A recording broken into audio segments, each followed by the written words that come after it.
네, 안녕하세요. 예, 전자상거래 지난 시간에 이어서 이비즈니스 보안 전략에 대한 이제 두 번째 시간을 갖도록 하겠습니다. 예, 오늘 강의 목차에 앞서서 지난 시간에 했던 내용들 좀 정리를 하면 지난 시간은 이제 전자상거래 이비즈니스 보안에 대한 첫 번째 시간으로서 이 보안이라고 하는 그 부분이 왜 이제 필요하게 되었는지 거기에 대해서 우리가 인터넷, 웹 이런 그 연결된 그런 세상에서 살면서 좋은 점에 대해서 많이 이야기를 하고 좋은 여러 가지 어떤 그런 비즈니스 그런 기회가 많이 창출된다. 지금까지 많이 이야기를 했지만 동시에 우리가 이렇게 네트워크나 이렇게 연결된 세상에 있다 보니까 여러 가지 어떤 안 좋은 일들도 많이 있더라. 이제 그러한 부분들이 요즘 최근에 이제 빈번하게 많이 더 일어나다 보니까 우리가 이런 이 비즈니스 보안에 대해서 좀 더 신경을 쓰고 더 많은 노력을 가야 되겠다. 그래서 기본적인 이 비즈니스 보안에 대한 어떤 그런 그 이해에 대해서 좀 알아봤고, 자, 이런 이 비즈니스 보안을 우리가 이제 실행하는 데 있어서 반드시 갖춰야 될 5가지 요소, 기밀성과 무결성, 그 다음에 가용성, 부인 방지, 그 다음에 인증에 대한 5가지 요소에 대해서 이야기를 했습니다. 그리고 지난 시간에 마지막에 이런 보안을 위협하는 몇 가지 요소들 해서 악성 코드, 피싱과 스푸핑, 이제 해킹과 해커와 이제 크래커 이런 이야기도 했고, 신용카드 사기, 신용카드 사기는 이제 기업이 개인 정보가 이제 어떤 도난 당하면서 이제 발생하는 그런 경우가 이제 많이 생겨나고, 서비스 거부, 스니핑 이러한 것들이 무엇인지에 대해서 이야기를 하고 여기에 대해서 알아봤습니다. 예, 오늘의 학습 목차 이제 보시죠. 오늘은 이 비즈니스 보안 기술, 그 다음에 암호화 방식, 그리고 전자 서명과 이제 해시 함수, 이제 3가지 큰 어떤 학습 목차를 기반으로 해서 여러분들이 이번 강의를 통해서 이제 이해를 하셔야 될 게 그 정보를 이제 보호하고 이제 안전하게, 결국 이제 이 비즈니스, 전자상거래, 인터넷 네트워크라고 하는 거는 특정 위치에서 다른 위치로 정보를 이제 주고받는 그런 행위들이거든요. 여러분들이 온라인상에서 어떤 제품을 구매했다. 그 제품을 구매했다는 그 행위, 정보에 대해서 주고받는 행위 것이라서, 거기에서 이제 정보를 보호하고 안전하게 전송하기 위해서 이제 암호화에 대한 부분에 대해서 알아보도록 하고, 그 다음에 그 암호화에서 이제 대칭키 암호화가 이제 무엇인지, 그 다음에 암호화의 이제 장단점에 대해서 좀 보고, 공개키 암호화가 있습니다. 이제 공개키 암호화와 공개키 암호화가 대칭키 이제 암호화와 비교했을 때 어떠한 이제 장단점이 있는지 그에 대해서 이해를 하시면 되고, 그 다음에 공개키 암호화를 이용한 이제 전자서명과 이제 해시 함수, 전자서명 해시 함수에 대해서 이해를 하는 시간을 갖도록 하겠습니다. 예, 먼저 이 비즈니스 보안 기술, 이제 암호화는 이제 영어로 이제 인크립션이라고 합니다. 인크립션. 예. 이 비즈니스를 위해서는 이제 다양한 형태의 메시지가 이제 비즈니스 당사자들 간의 이제 네트워크를 통해서 이제 전달이 돼야 되는 게 일반적이고, 이러한 정보의 보안을 위해서는 보안을 위한 핵심이 암호화 기술입니다. 즉 내가 보내자고 하는 그 메시지, 문자를 있는 그대로 보내는 게 아니라 이제 암호화 시켜서 한다는 거죠. 이때 우리가 보호할 메시지를 평문이라고 합니다. 평문. 평범한 문자 메시지. 평문이라고 합니다. 평문. 여기 적을게요. 평문이라고 하고, 이런 평문을 암호학적 방법으로 변환하는 것을 암호문이라 합니다. 암호문. 여기 있네요. 암호문이라 하고, 일반적인 평범한 문자 메시지나 데이터를 암호문으로 변환하는 과정을 암호화라 합니다. 암호화. 이게 여기 나왔던 인크립션이고.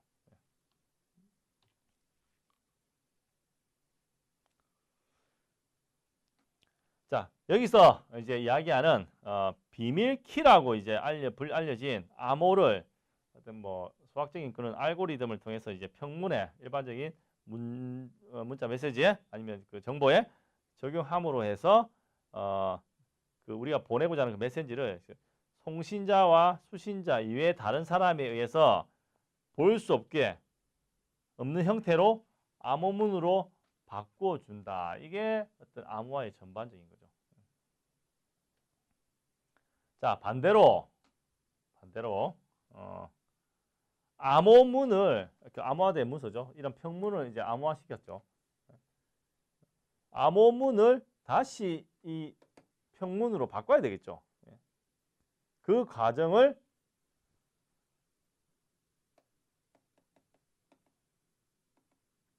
복호화라고 합니다. 복호화. 이거 하기 위해서 역시 이제 비밀키가 필요하다. 이 키에 대해서는 나중에 이제 다시 보도록 하고. 네, 초창기 이제 암호화 기술은 이제 메시지 보안에 초점을 두어서 이제 뭐 많은 기술이 그렇지만 이제 군사나 외교적 목적으로 사용되었습니다. 근데 이제 현재 메시지 보안 외에도 이제 이 비즈니스 뭐 환경에서 인증이나 서명 등의 어떤 암호화 범주를 포함시켜서 우리 그 뭐 일반적으로 이제 사는 그런 일상생활에서 뭐 반드시 이제 필요한 그런 분야가 되었죠. 우리가 이제 현금 지급기 사용할 때 뭐 컴퓨터 패스워드나 뭐 전자상거래 상에서 쓰는 모든 것들이 어떤 현대적 의미의 암호화라고 생각하시면 되겠어요. 딴 것 중에 하나가 여기 판권과 컨텐츠 이제 사용을 제한하기 위한 디지털 권리 관리, 여기 디지털 라이트 매니지먼트 DRM, 이것도 이제 그 컨텐츠에 대한 암호화 기술입니다. 그래서 아무 때나 막 이렇게 막 복사해서 못 쓰게 이제 하는 그런 기술 중에 하나죠.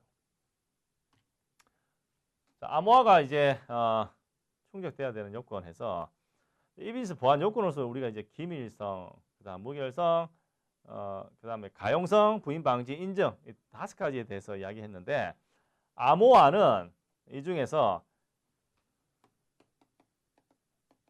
가용성은 이제 언제 어디서나 이제 활용 가능하다 그 말이죠. 가용성을 뺀 나머지 4가지 보안 요건을 모두 충족시켜야 된다. 그래서 기밀성은 그 어떤 부적절한 그런 노출 방지. 소위 말해서 이제 허가받은 사람이 아니면 그 내용에 접근할 수 없어야 되는 게 이제 기밀성이고, 암호화 관점에서 무결성은 이제 부적절한 변경 방지, 메시지에 대한 변조 방지입니다. 즉 허가받지 않은 사람은 그 메시지 내용을 갖다 변경할 수 없다는 거죠. 부인 방지는 메시지를 전달하거나 전달받은 사람이 메시지를 전달하거나 전달받았다는 사실을 부인할 수 없는 거, 거짓말 못하는 거. 인증은 메시지를 보낸 사람들 신원을 확인할 수 있어야 되는 거. 자, 이러한 보안 요건을 충족하기 위해서는 암호화 방식은 이제 비밀키 형태, 비밀키 형태에 따라서 2가지로 나눠지는데 그 2가지가 뭐냐? 대칭키 암호화 방식과 공개키 암호화 방식입니다. 대칭키 암호화 방식을 Symmetric Key Encryption이라 하고, 공개는 Public Key Encryption이라고 합니다. 자, 대칭키 암호화 방식은 여기 보시면 송신자와 수신자가 동일 비밀키를 이용해 메시지를 암호화 및 복호화식 하는 방식이다. 메시지를 보내는 사람과 받는 사람이 동일한 키를 이용해서 메시지를 암호화도 시키고, 그 평문을 암호화로 시키고, 암호화된 것을 다시 평문으로 하는 복호화하는 방식이다.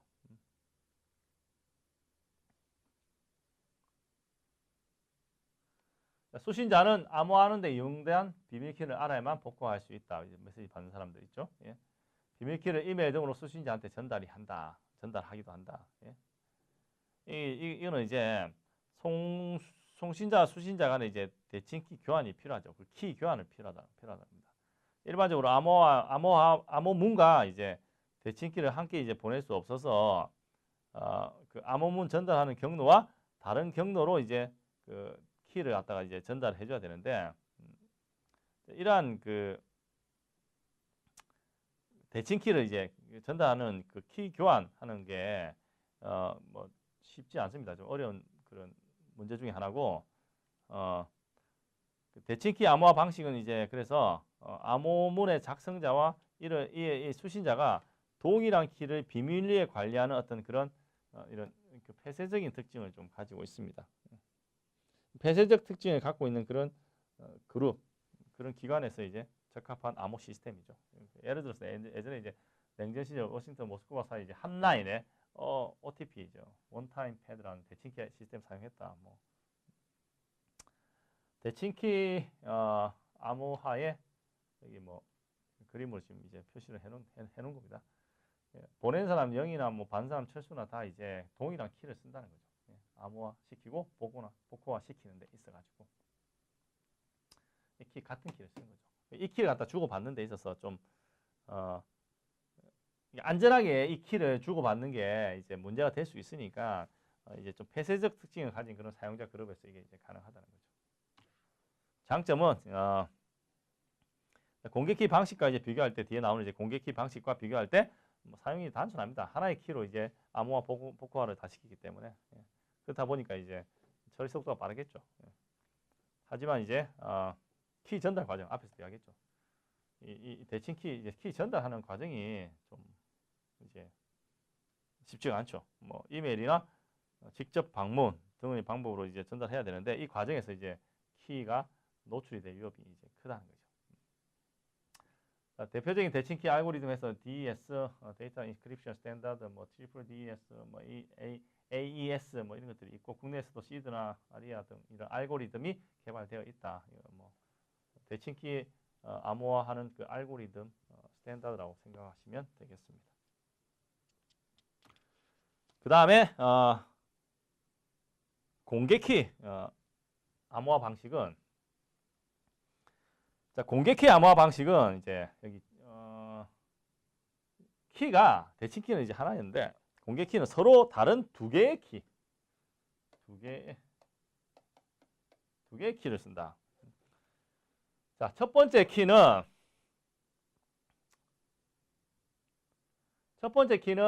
누구에게나 공개된 키를 이용해서 메시지를 암호화한다 해서 이걸 퍼블릭 키, 공개키라고 합니다. 공개키.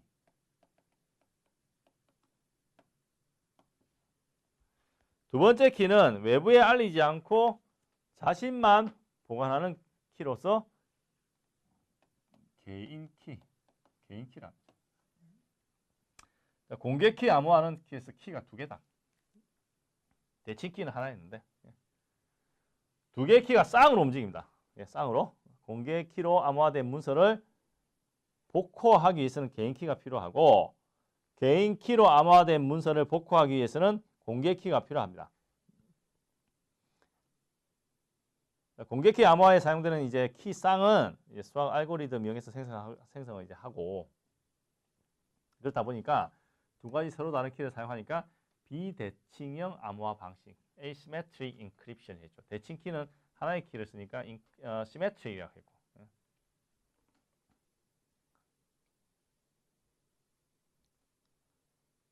자, 공개키 암호화 과정은 이제 문서를 공개키로 암호화할지 아니면 개인키로 암호화할지 거기에 따라서 잠시만요.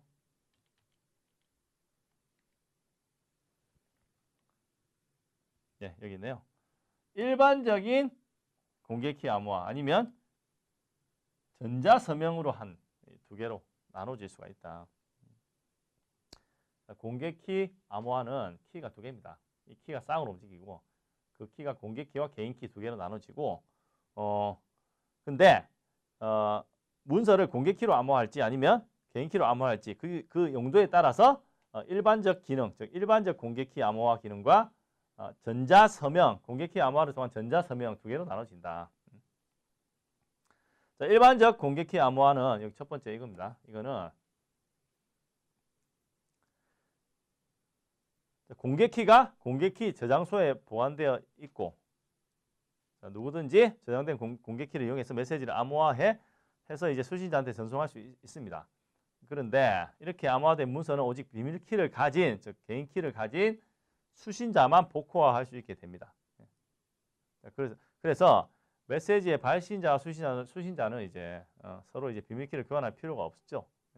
그렇다 보니까 보안 위험에 노출될 가능성은 이제 대칭키 암호화에 비해서 이제 훨씬 작아진다.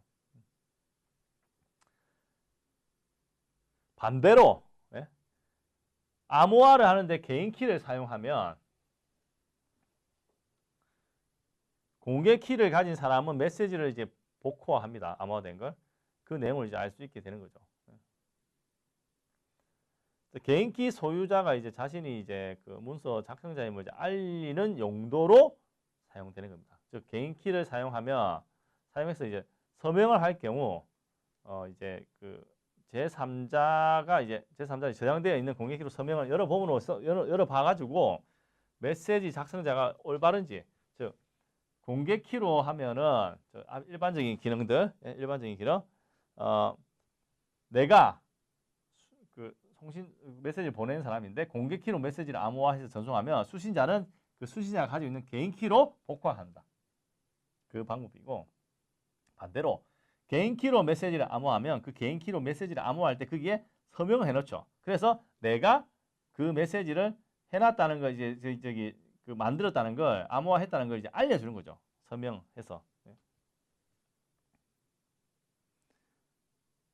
전자서명에 이제 사용된 개인키를 이제 전자서명 생성 정보라 합니다. 전자서명 생성 정보라고 하는데, 자, 이걸 통해서 이제 검증을 할 수 있다.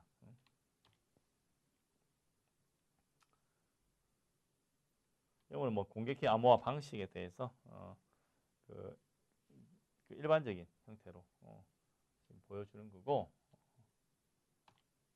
이런 공개키 암호화 방식의 그 장점은 이제 보안이 좋죠.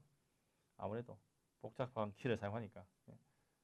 개인 키는 그리고 이제 소유자만 보관하니까 키 분실 위험이 이제 줄어들고, 단점은 복잡하다 보니까 암호화 복호화 이제 속도가 이제 느리다. 이런 공개키 암호화 방식의 대표적인 알고리즘이 RSA는 뭐 사람 이름 약자입니다.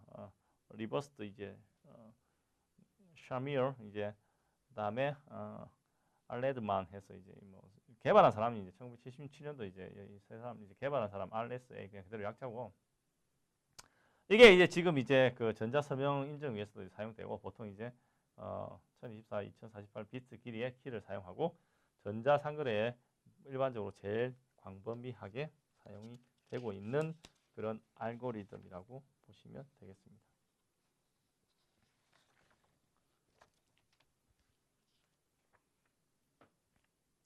자, 이 앞에서 이야기한 그런 그 암호화가 실제 이 비즈니스에 어떻게 사용될 수 있는지 몇 가지 이제 예를 들어서 좀 이제 보도록 하시면, 먼저 여기 뭐 얘인데 전자서명 이용하는 거 해서 전자서명 이제 얘가 뭐냐, 철수가 여기 있는 철수가 영희한테 10만 원을 결제하겠다는 메시지를 어떤 식으로 이제 전달하는지를 이제 보여주는 겁니다. 그래서 먼저 철수는 이제 수신자죠. 영희한테 공개 키를 이용해서 메시지에 대한 암호화를 이제 실행을 하고, 이를 통해서 암호화 여건 중 이제 기밀성이 이제 확보를 할 수 있겠죠. 그리고 철수는 이제 본인의 개인 키를 이용해서 이미 그 암호화된 공개 키로 암호화된 메시지를 다시 한 번 더 암호화합니다. 암호화. 철수는 10만 원 결제할 때 이 정보를 공개 키를 이용해서 암호화를 시키고, 개인 키를 이용해서 암호화를 더 시키죠. 거기 서명을 이제 부착해서 메시지 기밀성을 이제 유지를 시키고, 그 다음에 서명을 넣어서 이제 인증을 이제 만들어 놓는 거고,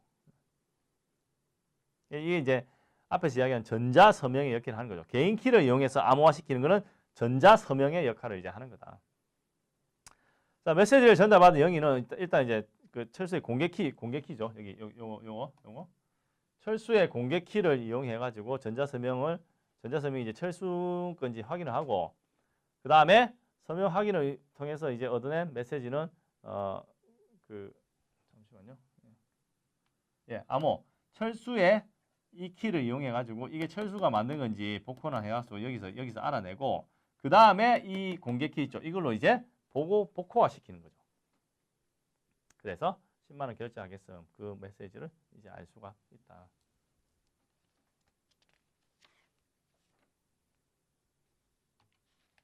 자, 그러한 내용들이 여기서 이제 지금 설명을 하고 있습니다. 자, 전자서명을 이용한 이제 송신자를 인정을 하고 그다음에 메시지를 암호화하더라도 이제 원본 메시지가 이제 전달되는 과정에서 변형이 있는지 이제 여부를 확인해서 이제 무결성을 보장해 줄 필요가 있는데 자, 이러한 그 무결성을 보장하기 위해서 이 해시 함수라는 게 사용됩니다. 해시 함수가 뭐냐면 원본 메시지에 원래 메시지죠. 수학적 알고리즘을 이제 적용을 시켜가지고 128비트 길이에 여기 해시 다이제스트라고 하는 메시지를 생성합니다. 그러니까 이 해시 다이제스트는 원본 메시지에 따라서 유일하다. 예? 그러니까 해시 다이제스트하고 원본 메시지는 쌍을 이룹니다. 원본 메시지 A, 해시 다이제스트 A. 원본 메시지 B, 해시 다이제스트 B. 쌍입니다. 쌍. 서로 이제 유일함을 이제 보장하는 거죠. 따라서 그 메시지 변형이 있었는지 여부는 해시 다이제스트하고 전달된 메시지가 서로 일치하는지 그 확인하면 금방 알 수가 있습니다. 원본 메시지 거기서 해시 다이제스트를 만들어 가지고 두 개가 일치해야 되는데 혹시나 그게 변형이 있으면 두 개가 일치하는지 보면 알 수가 있으니까. 자, 절차 이제 보시면 여기도 마찬가지로 철수와 영희가 또 나옵니다. 철수 영희. 뭐 그림상으로 되게 복잡하게 되어 있는데 절차는 이제 그 무결성 위해서 이제 원본 메시지와 함께 해시 다이제스트를 각각 수신자의 공개키로 암호화시키고 송신자는 자신의 비밀키로 암호화된 전체 메시지 원본 메시지하고 해시 다이제스트 두 개 다입니다. 자신의 개인키로 인증 후 수신자한테 전달한다. 수신자는 송신자의 공개키로 서명 인식하고 수신자는 자신의 개인키로 원본 메시지와 해시 다이제스트를 각각 복구화시킨다. 이거는 앞에 거하고 같습니다. 대신 해시 다이제스트라고 하는 해시 함수를 사용하는 거 그 차이는 있습니다. 그래서 이 그림에서 영희의 공개키, 철수의 비밀키 쓰는 건 똑같아요. 여기 앞에서 나와 요 그림하고 똑같은데 다른 거는 이 해시 다이제스트라고 하는 해시 함수를 써서 이걸 생성한다는 거. 이제 그 차이입니다. 기밀성, 무결성 인증을 위해서 절차로 보면 첫 번째, 철수는 원본 메시지에 해시 함수를 적용해서 해시 다이제스트를 이제 만든다. 그게 이겁니다. 원본 메시지에 해시 함수를 써서 이 해시 다이제스트를 만든다. 그 말이죠. 자, 철수 그 다음에 철수는 영희의 공개키를 이용해서 그거는 여기하고 그 다음부터 여기하고 똑같습니다. 영희의 공개키를 이용해서 원본 메시지와 해시 다이제스트를 각각 암호화한다. 똑같아요. 그 다음에 철수는 자기의 개인 키를 이용해서 암호화된 메시지와 해시 다이제스트를 다시 한 번 더 암호화시켜. 그것도 똑같아요. 이거 이제 전자서명 역할을 한다고 이제 앞에서 말씀드렸고 수신자인 영희는 그걸 받았을 때 영희는 철수의 공개 키를 이거죠. 이 키. 이 키하고 같은 겁니다. 철수의 공개 키를 가지고 전자서명 확인하는 거죠. 그래서 철수가 한 건지. 그리고 나서 다시 그 영희의 공개 키를 가지고 이제 복호화 시킨다. 그래서 기밀성, 무결성 인증을 좀 더 높일 수 있다. 그렇다는 거죠. 그러니까 전자서명과 해시 함수를 쓰면 이제 앞에서 썼던 그 전자서명을 이용한 이제 당사자 인증 이제 그것보다 조금 더 이제 나은 어떤 단계로 이제 보안을 유지를 할 수 있다. 자, 그래서 이번 강의에서는 정보 보안 이 비즈니스 환경상에서 그 데이터를 주고받는 그런 이제 활동들인데 결국 거기에서 이제 안전하게 이제 전송하고 뭐 받기 위해서 암호화에 대한 기본 그 개념에 대해서 이야기를 했고 암호화 중에서 이제 대칭키 암호화 대칭키 암호화의 장단점 하나의 키를 쓴다고 이제 말씀드렸고 공개키 그 다음에 암호화 공개키 암호화의 장단점에 대해서 이야기를 했고 대칭키 아무래도 하나의 키를 쓰니까 이제 뭐 좀 빠릅니다. 빠른데 그 대칭키라고 하는 걸 어떻게 주고받느냐 거기에 대해서 이제 보안 문제가 또 이제 생겨날 수도 있고 공개 키는 이제 좀 더 복잡한데 이제 보안은 더 높다. 대신 이제 절차가 좀 더 복잡하다 보니까 프로세스가 더 느리다. 공개키 암호화를 이용해서 이제 전자 서명과 해시 함수를 이용한 기밀성과 무결성 보장하는 그 예에 대해서 알아봤습니다. 전자 서명과 해시 함수 쓰는 건 뭐 저기 공개키 암호화 이용해서 쓰는 건 다 같은데 해시 함수에서는 해시 다이제스트라고 하는 걸 새로 생성을 함으로 해서 이제 원 메시지와 이제 일치하는지 그걸 이제 확인하는 과정을 더 거친다는 거죠. 그래서 보안에 대한 부분을 좀 더 이제 강화시키는 그런 장점이 이제 있다. 예, 다음 그 강의에서는 보안 기술이 이제 어째 활용이 되는지에 대해서 이야기를 할 건데 거기서 이제 PKI 인증이라고 해가지고 PKI 인증은 이제 Public Key Infrastructure 인증인데 그 기술과 그 다음에 HTTP 여러분도 아마 많이 들어봤을 겁니다. 예. HTTP와 HTTPS가 하나 붙었거든요. HTTPS 그 다음에 SSL 디지털 인증서라고 하는 거 여기에 대해서 여러분들 이게 그 우리 이제 공인 인증서 이제 관련된 이제 그쪽 부분인데 거기에 대해서 또 알아보도록 하고 마지막으로 이제 네트워크와 이제 시스템 보호 장치 여기에 대해서 이해를 하는 그런 시간을 갖도록 하겠습니다. 예, 오늘 강의는 이걸로 마치도록 하겠습니다.